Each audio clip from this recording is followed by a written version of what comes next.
Ce document est produit par l'Université Joseph Fourier Grenoble 1 en collaboration avec la région Rhône-Alpes et l'Université numérique francophone des sciences de la santé et du sport. Bonjour à tous, Benoît Alné, enseignant de pharmacie clinique. Je suis très heureux de vous présenter un cours sur la prévention de l'iatrogénie médicamenteuse. L'évolution de la médecine moderne est étroitement liée au progrès des thérapeutiques médicamenteuses. Néanmoins, l'usage des médicaments n'est pas sans risque et l'on parle de iatrogénie médicamenteuse lorsque la thérapeutique médicamenteuse induit des effets, des réactions ou des événements, voire des accidents indésirables, tant en raison des effets propres des médicaments concernés qu'à cause du contexte ou de la façon de les utiliser.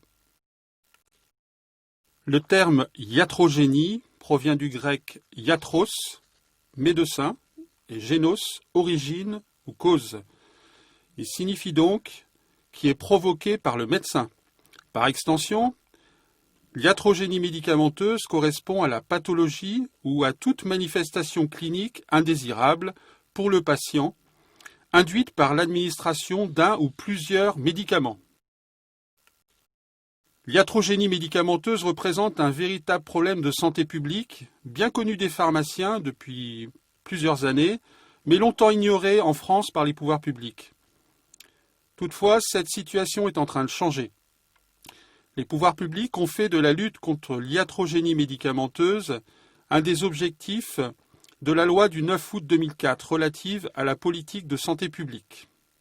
De son côté, l'assurance maladie, après avoir mené avec un relatif succès la campagne pour un meilleur usage des antibiotiques, s'engage dans la prévention du risque médicamenteux évitable en sensibilisant les assurés et en accompagnant les médecins. Cette action répond aussi à une demande croissante d'information de la part des Français. Comme le montre une enquête réalisée par téléphone auprès d'un échantillon de 1000 personnes en mai 2006. Cette enquête révèle que près d'un Français sur deux, environ 47%, considèrent plus qu'auparavant les médicaments comme des produits qui exigent certaines précautions et qui présentent certains risques. Cette prudence s'enracine dans le vécu des Français puisque 42% déclarent avoir connu des effets indésirables liés à des médicaments, soit personnellement, 18%, soit dans leur entourage, 24%. L'enquête met également en évidence que les Français sont prêts à changer de comportement vis-à-vis du médicament, mais sont en attente d'informations et de conseils. Ils citent le médecin et le pharmacien comme les plus à même de fournir des informations sur la bonne utilisation des médicaments, respectivement 87% pour le médecin et 62% pour le pharmacien. Ainsi, le rôle des professionnels de santé est de mettre en sécurité le patient, puis d'optimiser sa thérapeutique médicamenteuse. Nous présenterons dans ce cours, dans un premier temps, les définitions indispensables à la compréhension du phénomène iatrogénie médicamenteuse, avant, dans un deuxième temps, de faire la synthèse des différentes données épidémiologiques disponibles. Enfin, dans une troisième partie, nous aborderons les stratégies de prévention visant la sécurisation du recours aux traitements médicamenteux. Les définitions que je vais vous proposer ci-dessous sont issues du Dictionnaire français de l'erreur médicamenteuse, élaboré sous l'égide de la Société française de pharmacie clinique, ou SFPC, et initié par l'Association pour l'assurance qualité en thérapeutique et l'évaluation, AAQTE. Cet ouvrage, diffusé librement par la SFPC, a été développé selon une méthode rigoureuse, ce qui lui permet de faire autorité dans ce domaine. Vous pouvez trouver ce document sur le site adiph.org. L'effet indésirable est, selon la définition commune à l'Organisation mondiale de la santé et à la Communauté européenne, une réaction nocive et non voulue à un médicament, se produisant aux posologies normales, utilisées chez l'homme pour la prophylaxie, le diagnostic ou le traitement d'une maladie, ou pour la restauration, la correction ou la modification d'une fonction physiologique. La définition française, issue d'un texte du 13 mars 1995, rajoute l'expression « ou résultant d'un mésusage du médicament ou produit ». Le terme anglo-saxon correspondant, que vous retrouverez notamment dans la littérature, est Adverse Drug Reaction ou ADR. Un exemple, hypotension orthostatique chez un malade traité par antidépresseur imipraminique. Un effet indésirable grave est un effet indésirable létal ou susceptible de mettre la vie du patient en danger ou entraînant une invalidité ou une incapacité importante ou durable ou provoquant, voire prolongeant, une hospitalisation ou se manifestant par une anomalie ou une malformation congénitale. Exemple, une hémorragie digestive chez un patient traité par anti-inflammatoire non stéroïdien, entraînant une hospitalisation en urgence avec réalisation d'une fibroscopie digestive. Un effet indésirable inattendu correspond à un effet indésirable dont la nature, la sévérité ou l'évolution ne correspondent pas aux informations contenues dans le résumé des caractéristiques du produit, mentionné à l'article R 5128 du Code de la santé publique. Je reviendrai sur la notion de résumé des caractéristiques du produit ultérieurement. Un exemple, hémorragie intracrânienne chez un patient VIH positif, traité par tipranavir, un inhibiteur non peptidique de la protéase, quelques mois après la commercialisation de ce nouveau traitement. Pour résumer le propos, pour l'instant, la figure 1 nous présente les effets indésirables, ou EFI, EFI. On peut résumer pour dire qu'il y a 3 catégories d'effets indésirables qui vont nous intéresser. Les effets indésirables dans des conditions normales d'utilisation, les effets indésirables lors du mésusage du médicament. Ces effets indésirables sont soit décrits dans le résumé des caractéristiques du produit, qui correspond en fait à la carte d'identité du médicament lors de sa mise sur le marché. Ces effets indésirables peuvent être décrits dans la documentation scientifique ou potentiellement non connus, non décrits dans la littérature. Pour finir, ces effets indésirables, pour partie, sont prévisibles et évitables. On parle alors d'erreurs médicamenteuses.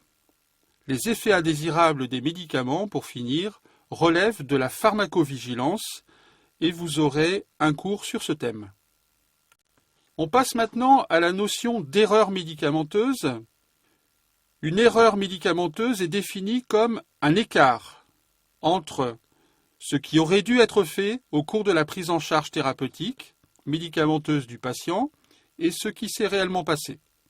L'erreur médicamenteuse représente l'omission ou la réalisation non intentionnelle d'un acte relatif à un médicament qui peut être à l'origine d'un risque ou d'un événement indésirable médicamenteux, EIM, pour le patient. Nous revenons sur le terme d'EIM dans quelques diapositives. Par définition, l'erreur médicamenteuse est évitable car elle manifeste ce qui aurait dû être fait et qui ne l'a pas été au cours de la prise en charge thérapeutique médicamenteuse du patient. L'erreur médicamenteuse peut concerner une ou plusieurs étapes du circuit du médicament, telles que la sélection sur le livret d'un médicament précis, l'étape de prescription, l'étape de dispensation par le pharmacien du médicament, l'analyse de l'ordonnance, la préparation galénique par le pharmacien ou son équipe, voire le stockage, voire la délivrance, ou tout autre de détails comme le suivi thérapeutique, vous regarderez sur la diapositive en détail.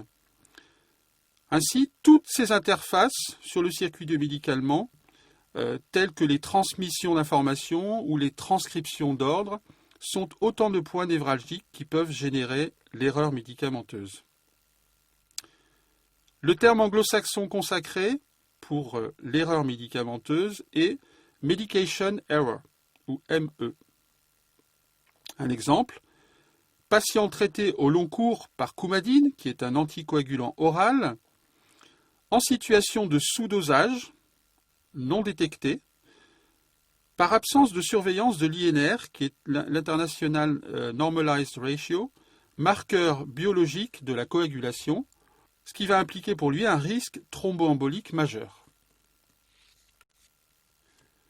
Une erreur médicamenteuse avérée s'est effectivement produite et est parvenue jusqu'au patient sans avoir été interceptée. Une erreur médicamenteuse potentielle a été détectée et interceptée par un professionnel de santé, un patient, voire son entourage, avant l'administration du médicament au patient. Pour synthétiser cette notion d'erreur médicamenteuse, la figure 2 vous est proposée. Cette figure 2 raffine la notion d'erreur avérée. Donc vous avez cette figure EM1 qui correspond aux erreurs médicamenteuses potentielles. On les a interceptées avant qu'il y ait dommage sur le patient. EM2 correspond à une erreur médicamenteuse sans signe clinique, biologique ou psychologique. Il est à noter que le Presium doloris lié à l'erreur médicamenteuse va jusqu'au signe psychologique, parfois sans signe clinique avéré. Le patient a souffert d'un préjudice moral. EM3 correspond à une erreur médicamenteuse avec événement indésirable et omission du médicament. C'est souvent un type d'erreur qu'on oublie d'identifier, effectivement. Quand le patient ne bénéficie pas de la thérapeutique médicamenteuse qui était prévue, ça correspond à une erreur médicamenteuse. C'est-à-dire que l'erreur médicamenteuse n'est pas forcément liée à la prise effective de médicaments. EM4 correspond à une erreur médicamenteuse avec événement indésirable et prise inappropriée du médicament. Pour finir, l'erreur médicamenteuse est non intentionnelle et évitable par définition. L'événement indésirable médicamenteux correspond à un dommage survenant chez le patient lié à la prise en charge médicamenteuse et résultant de soins appropriés, de soins inadaptés ou d'un déficit de soins. L'événement indésirable médicamenteux peut se traduire notamment par l'aggravation de la pathologie existante, l'absence d'amélioration attendue de l'état de santé, la survenue d'une pathologie nouvelle, l'altération d'une fonction précise de l'organisme, une réaction nocive due à la prise du médicament. Cet événement indésirable médicamenteux, ou EIM, peut provenir d'une erreur médicamenteuse ou d'un effet indésirable. Lorsqu'un événement indésirable médicamenteux s'avère secondaire à une erreur médicamenteuse, il est de fait considéré comme évitable. Le terme anglo-saxon correspondant est Adverse Drug Event, ADE. La figure 3 synthétise la notion d'événement indésirable médicamenteux. Donc elle est toujours issue du dictionnaire français de l'erreur médicamenteuse. Et on va regarder cette figure en commençant par le bas, EIM1, et on ira de la gauche à la droite.